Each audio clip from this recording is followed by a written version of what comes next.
Tigan. Baik, Assalamualaikum warahmatullahi wabarakatuh. Waalaikumsalam warahmatullahi wabarakatuh. Alhamdulillah, puji syukur kehadirat Allah Subhanahu wa taala, pada hari ini kita bisa bertemu lagi di MK Hukum Perdata Islam di Indonesia. Minggu kemarin apa yang sudah kita pelajari? Tentang perkawinan. Ada yang masih ingat di mana perkawinan diatur dalam undang-undang? Ada yang tahu? Izin tahu Bu. Oke, Aji. Undang-Undang Nomor 1 Tahun 1974. Good. Undang-Undang Nomor 1 Tahun 1974 mengatur tentang tata cara perkawinan di Indonesia. Baik, kita akan melangkah pada materi selanjutnya. Kalau kemarin kita sudah paham tentang perkawinan, ada yang masih mau ditanya tentang perkawinan di Indonesia terkait dengan Undang-Undang Nomor 1 Tahun 74? Kita lanjut? Lanjut. Baik, kalau kita lanjut, hari ini Ibu akan memberikan materi tentang perkawinan beda agama. Ada yang tahu apa itu perkawinan beda agama? Apa mulus perkawinan beda agama? Perkawinan izin menjawab Bu. Ya. Perkawinan yang dilakukan di antara mempelai yang agamanya berbeda. Ya. Pernikahan atau perkawinan yang dilakukan oleh dua orang yang memiliki beda kepercayaan. Kita akan mengupas materi ini. Baik. Pengertian dari perkawinan beda agama, ya. Pernikahan yang terjadi antara individu yang memiliki keyakinan agama yang berbeda. Itu intinya. Dalam konteks ini pasangan suami istri menjalankan atau memeluk agama yang berbeda. Itulah perkawinan beda agama. Perbedaan keyakinan secara religius, salah satu pihak dalam pernikahan menganut agama tertentu, sementara pihak yang lain menganut agama yang berbeda. Artinya agama pasangannya tidak sama, ya. Contohnya seorang Muslim menikah dengan seorang Kristen, atau misalnya orang yang beragama Hindu menikah dengan orang yang beragama Buddha. Ya, itu termasuk pernikahan beda agama. Pernikahan yang tidak beda agama itu yang gimana? Kan ini pernikahan beda agama. Kalau tidak beda agama yang bagaimana? Memiliki kesamaan agama atau keyakinan, ya. Lanjut, pengakuan hukum dan sosial. Pengakuan hukum dan sosial terhadap perkawinan beda agama ini bervariasi, tergantung di mana orang itu tinggal, di negara apa orang itu tinggal, di masyarakat mana dia bertempat, budayanya bagaimana, itu akan mempengaruhi pernikahan beda agama. Beberapa negara atau daerah memiliki peraturan ketat yang mengatur atau bahkan melarang kawin beda agama. Tetapi di negara ada negara-negara tertentu yang mengizinkan pernikahan beda agama. Ya, itu perlu kalian pahami.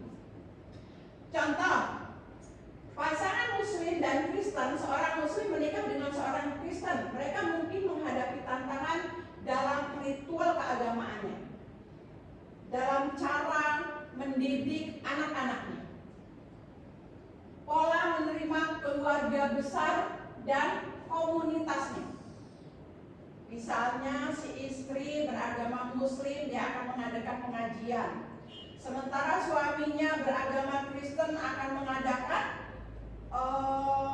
kebaktian. Ya, tentu beda persepsi, ya kan? Tidak ada kebersamaan untuk menjalankan agama. Itu perbedaan. Itu sudah merupakan konsekuensi yang harus mereka jalani. Pasangan Hindu dengan Buddha, seorang Hindu menikah dengan seorang Buddha, mungkin akan menemukan cara untuk merayakan festival keagamaan dari kedua agama dan menciptakan lingkungan rumah yang inklusif secara spiritual. Tapi perbedaan agama tetap akan mempengaruhi kehidupan mereka secara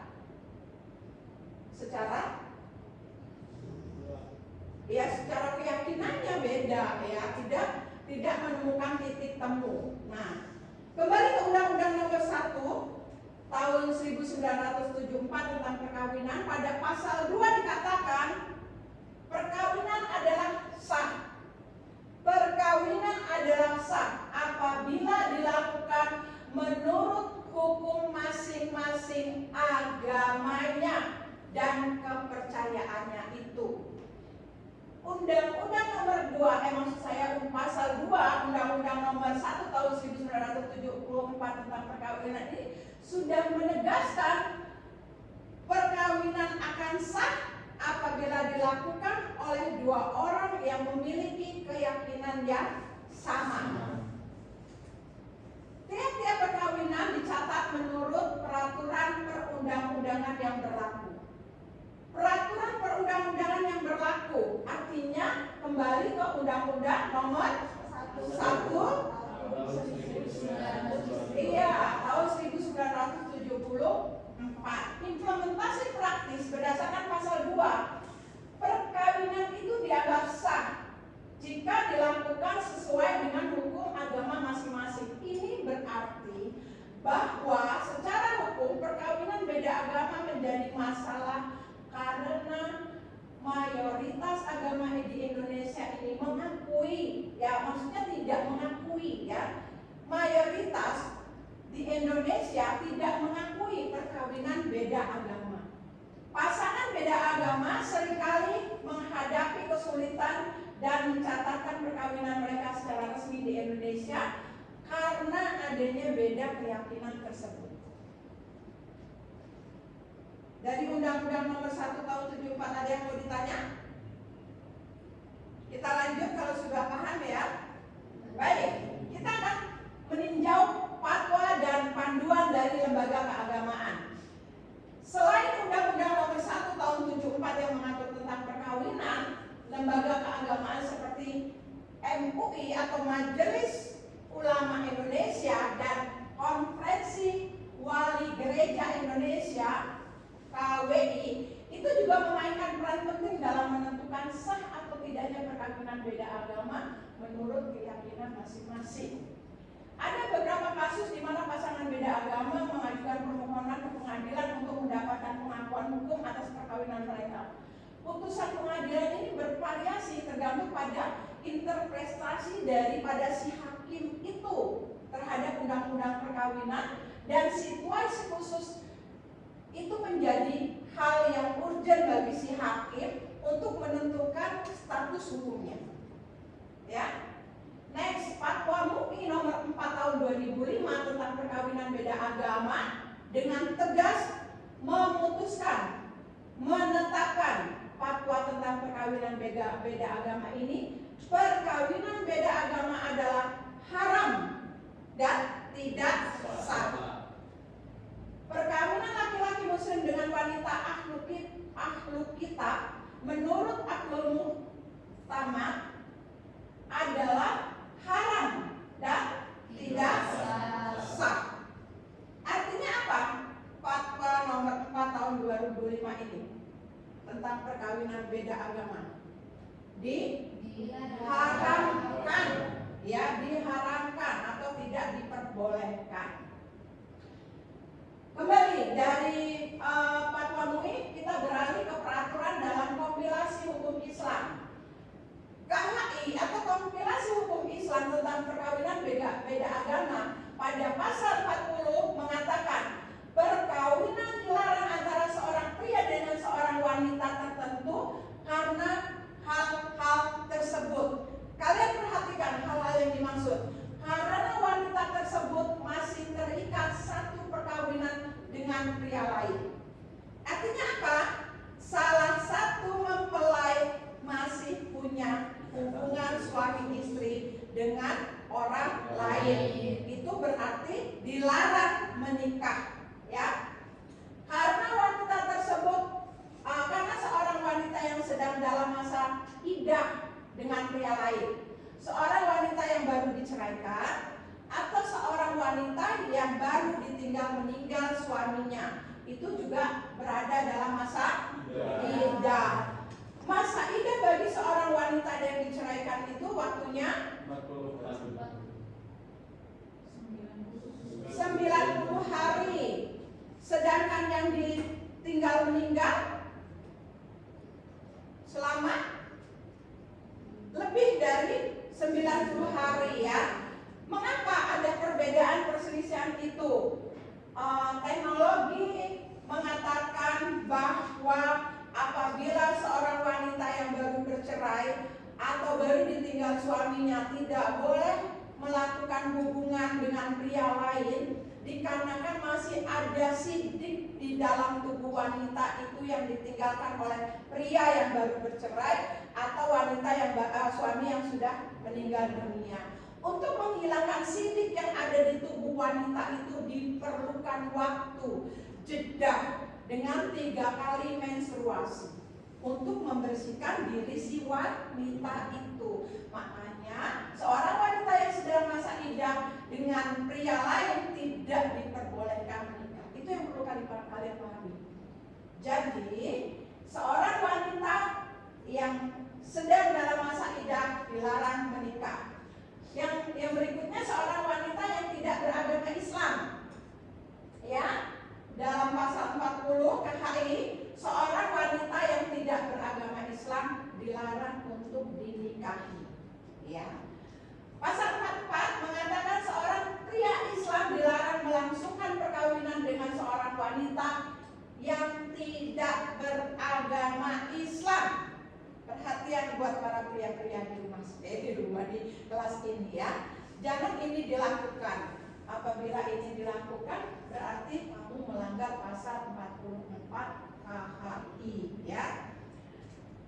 Konsekuensi dan penerapan berdasarkan KHI, seorang pria muslim dilarang menikah dengan seorang wanita non-muslim, dan ini sejalan dengan prinsip-prinsip dalam hukum Islam yang mengatur bahwa pernikahan hanya sah dilangsungkan antara individu yang memeluk agama yang sama atau memiliki keyakinan yang sama.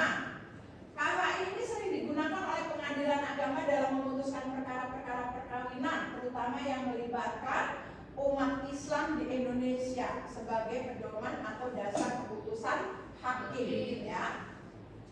Lanjut, perbedaan praktik agama dalam perkawinan beda agama, masing-masing individu mungkin tetap menjalankan praktik agama mereka sendiri atau mencari cara penggabungan elemen dari kedua agama dalam kehidupan mereka, ya, dalam kehidupan yang berbeda agama itu.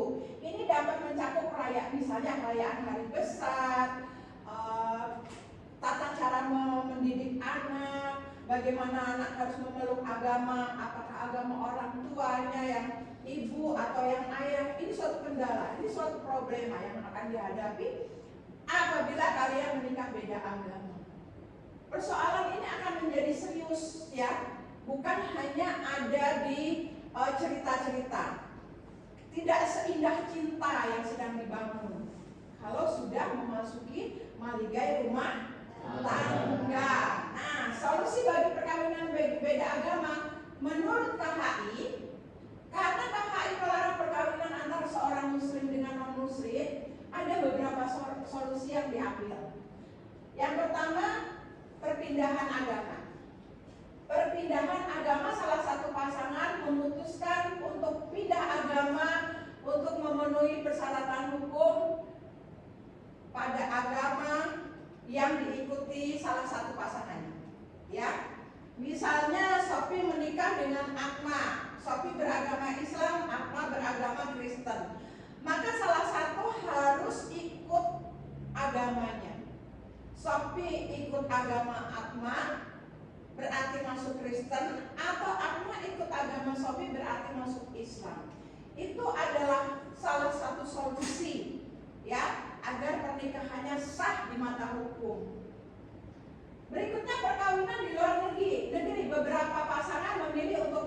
luar negeri, di mana hukum sempat mungkin lebih fleksibel terhadap perkawinan beda agama. Setelah menikah di luar negeri, pasangan tersebut dapat mencatatkan perkawinan mereka di Indonesia. Jadi kesimpulannya, hukum Islam atau KHI secara tegas melarang perkawinan antara seorang muslim dengan seorang non-muslim.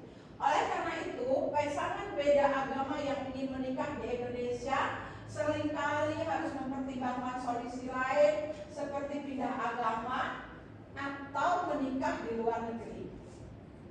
Undang-Undang Nomor 1 Tahun 1974 tentang perkawinan dianggap sah jika dilakukan sesuai dengan hukum agama masing-masing. Ini berarti bahwa secara hukum perkawinan beda agama ini menjadi masalah karena mayoritas agama di Indonesia tidak mengakui perkawinan beda agama itu. Ya, Fatwa MUI Nomor 4 Tahun 2005 tentang perkawinan beda agama dengan tegas melarang perkawinan beda agama. Ya, dari sini kalian sudah paham?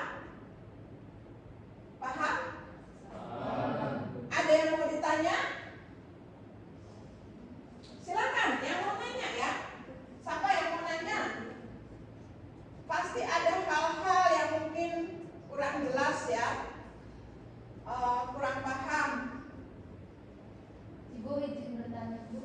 Oke, Ulum, silakan. Bagaimana sih status hukum orang menikah beda agama di Indonesia?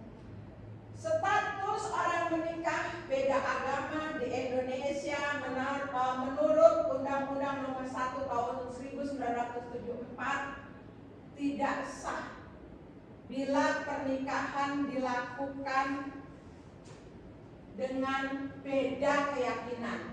Ya, ditinjau dari Undang-Undang Nomor 1 Tahun 1974, undang-undang konvensional yang kita ikuti. Bagaimana dengan undang-undang menurut hukum Islam atau KHI, kompilasi hukum Islam, menegaskan bahwa perkawinan beda agama tidak diperbolehkan dan hukumnya adalah haram. Begitu juga Fatwa MUI Nomor 4 Tahun 2005 tentang perkawinan juga sudah jelas.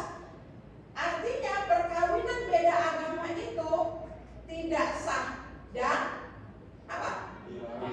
Dilarang karena melanggar undang-undang dan peraturan. Itu ya Allah. Ada yang lain? Ibu, Ya. bertanya. Sini apa? Tapi kan di Indonesia itu banyak artis-artis yang beda agama di luar negeri ya, Bu. Nah, itu bagaimana sih, Bu, status hukum pernikahan mereka di Indonesia? Ya. Untuk menghindari peraturan di Indonesia, biasanya artis-artis itu menikah di luar negeri, yang banyak menjadi negara tujuannya adalah Australia. Ya. Setelah itu mereka pulang ke Indonesia, status mereka sudah menikah. Tetapi di Indonesia mereka belum tercatat sebagai suami istri.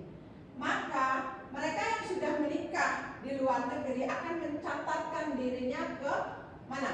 Pengadilan negeri, ya, mengesahkan pernikahan mereka. Tetapi bukan berarti pengesahan itu mengesahkan status hukum mereka, hanya pencatatan, ya, pencatatan bahwa mereka sudah melangsungkan pernikahan, tapi tidak sah menurut undang-undang yang berlaku di negara kita. Itu ya, untuk mengesahkan pernikahan mereka, sehingga mereka punya status bahwa mereka sudah menikah.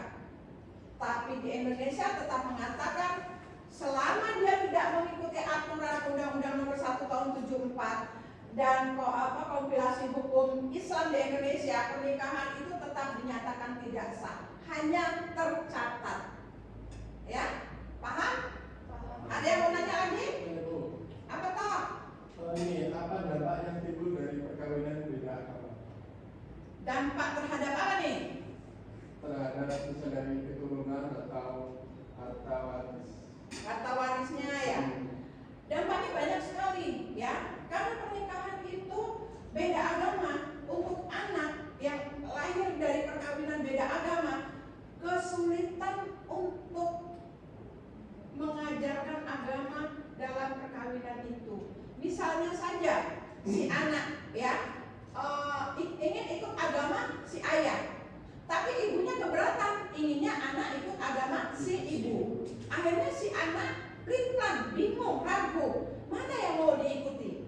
kecuali pasangan ini sudah sepakat bahwa setelah lahir anak-anak mereka nantinya akan mengikuti agama ibunya atau akan mengikuti agama bapaknya. Tapi selama tidak ada kesepakatan itu, biasanya anak-anak ini akan gabut, apalagi kalau orang tua biasanya kalau sudah beda agama, keyakinan mereka pun agak goyah, ya.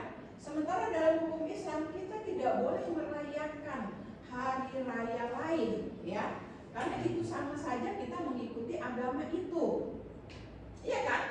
Nah, bagaimana si anak ini? Anak akan mengikuti hari raya orang tuanya, si ibu.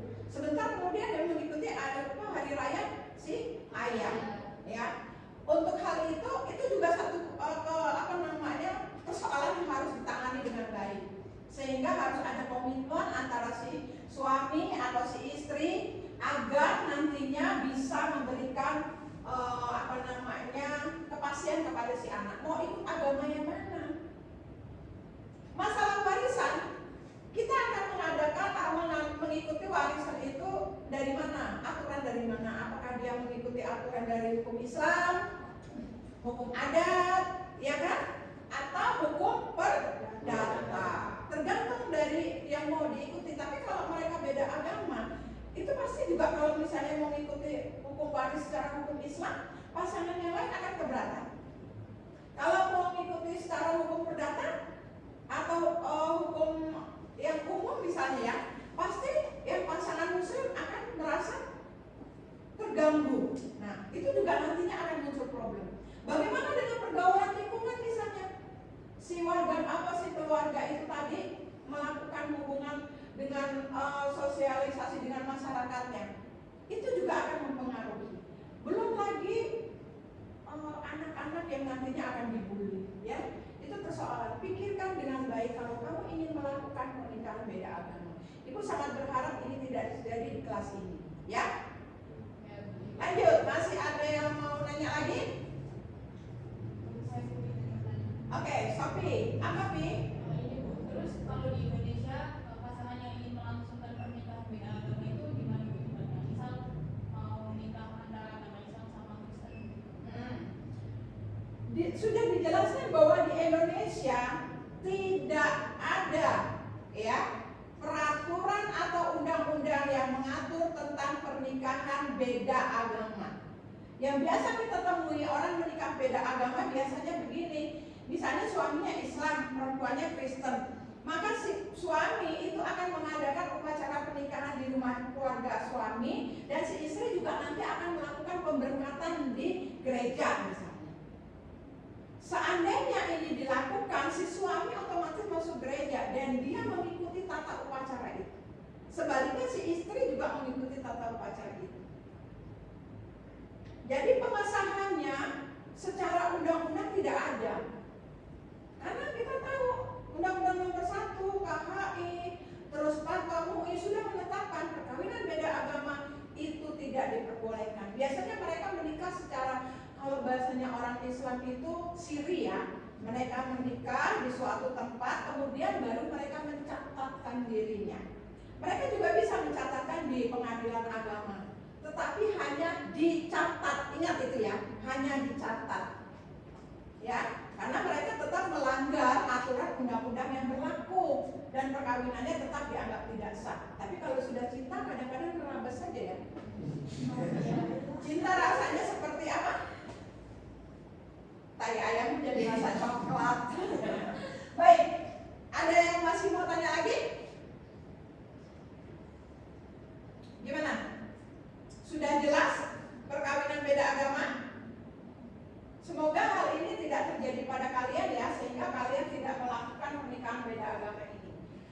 Kalau sudah jelas, ibu akan memberikan tugas kelompok, ya.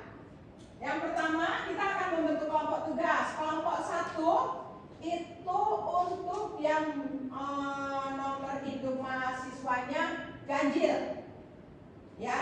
Untuk mahasiswa yang nomor hidup mahasiswanya ganjil, itu akan mendapat tugas menganalisa perkawinan beda agama berdasarkan Undang-Undang Nomor 1 Tahun 1974 dan KUH Perdata.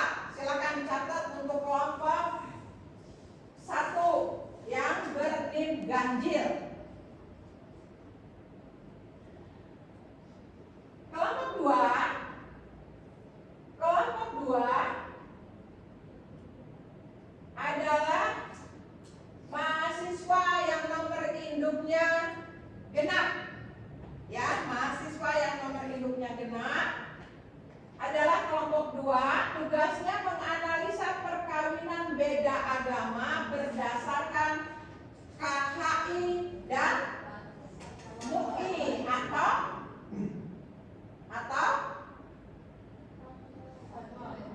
Fatwa MUI ya. Oke, jadi berdasarkan KHI dan Fatwa MUI ya. Fatwa MUI nomor 4 tahun 2005 tentang pernikahan beda agama. Kalau ada kesulitan boleh ditanya terkait dengan tugasnya. Silakan. Apa Sophie? Ada yang mau ditanya? Cukup? Paham ya berarti? Mustafa kenapa ngantuk? Kalau ngantuk boleh cuci muka dulu. Oke, Aji, apa Ji? Itu tugasnya dibuat makalah apa gimana? Tugasnya dibuat semacam makalah dan minggu depan akan kita presentasikan. Ya? Aji kelompok mana? Masuk kelompok mana? Kelompok 1 berarti membahas tentang perkawinan beda agama berdasarkan Undang-Undang Nomor 1 Tahun 74 dan KUH Perdata. Ya. Ada yang lain pertanyaannya? Silakan dipikirkan kalau ada yang masih ingin bertanya.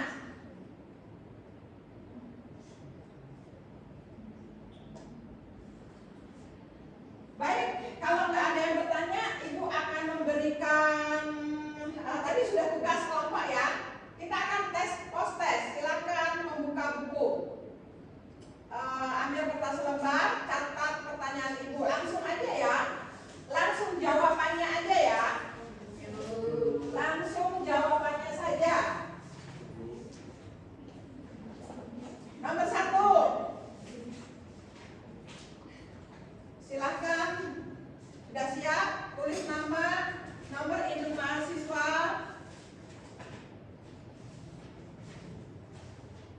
Sudah?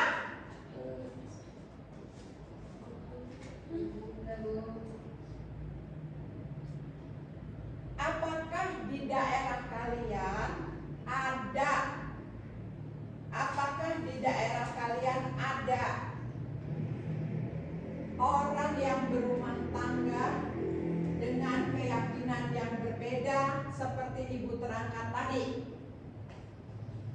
Kalau ada, tolong dianalisa sejauh mana hubungan mereka itu mempengaruhi warga masyarakat di tempat kalian tinggal. Ada nggak? Ada? Coba silakan ya. Itu yang pertama. Yang kedua, perhatikan anak yang lahir dari perkawinan beda agama itu. Apa agama yang dianut oleh anak tersebut? Ya coba dilihat, nanti ditanya. Ada di tempatmu? Hah? Apa agama yang dianut oleh anak yang lahir dari perkawinan beda agama?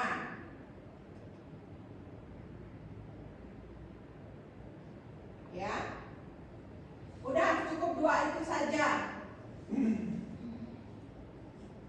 Mudah-mudahan pernikahan beda agama ini tidak akan mempengaruhi pola pikir kalian. Karena pernikahan beda agama ini biasanya dilakukan oleh para artis ya, sehingga masyarakat kadang-kadang karena idola ikut terpengaruh. Kalau itu terpengaruh berarti pola dari kehidupan artis itu mempengaruhi kehidupan di masyarakat atau kehidupan dari publik ya, dari public figure-nya itu. Baiklah, masih ada yang mau ditanyakan? Kalau ada yang kurang jelas? Kalau tidak, Ibu cukupkan pertemuan kita minggu ini. Jangan lupa tugas dikerjakan ya. Postesnya dikumpulkan ya. Segera dikumpulkan postesnya dan Ibu akhiri pertemuan kita ya. Yakin nggak ada yang mau ditanya? Cukup. Ibu tutup dengan wassalamualaikum warahmatullahi wabarakatuh.